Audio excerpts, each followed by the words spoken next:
பிரபல அமெரிக்க செய்தித்தாளான Washington post தனது மொத்த ஊழியர்களில் சுமார் 1/3 பேரை பணி நீக்கம் செய்துள்ளது.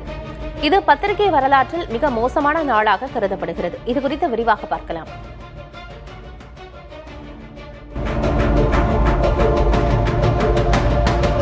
பிரபல அமெரிக்க செய்தித்தாளான வாஷிங்டன் போஸ்ட் தனது மொத்த ஊழியர்களில் 33% பணி நீக்கம் செய்துள்ளது.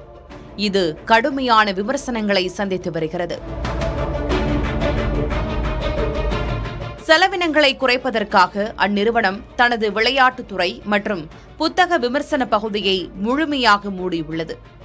மேலும் அதன் பிரபலமான போஸ்ட் ரிப்போர்ட்ஸ் பாட்காஸ்ட் சேவையும் நிறுத்தப்பட்டிருக்கிறது. வெளிநாடுகளில் உள்ள பல செய்தி பிரிவுகள் நீக்கப்பட்டுள்ளதுடன் அதன் பணியாளர்களும் நீக்கப்பட்டுள்ளனர். இதில் சசி தரூரின் மகன் இஷான் தரூர் மற்றும் இந்திய பிரிவின் தலைவர் உள்ளிட்டோரும் அடங்குவர்.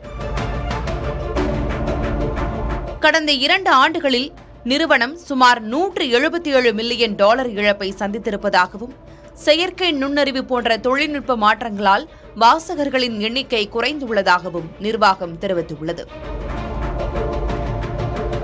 வாஷிங்டன் போஸ்ட் நிறுவனத்தின் உரிமையாளர் ஜெஃப் பெசோஸ் மற்றும் நிர்வாகத்தின் இந்த முடிவை அமெரிக்க பத்திரிகையாளர் சங்கம் கடுமையாக விமர்சித்துள்ளது. இது பத்திரிகை துறையின் நம்பகத்தன்மை மீதான தாக்குதல் என முன்னாள் ஆசிரியர்கள் கவலை தெரிவிக்கின்றனர்.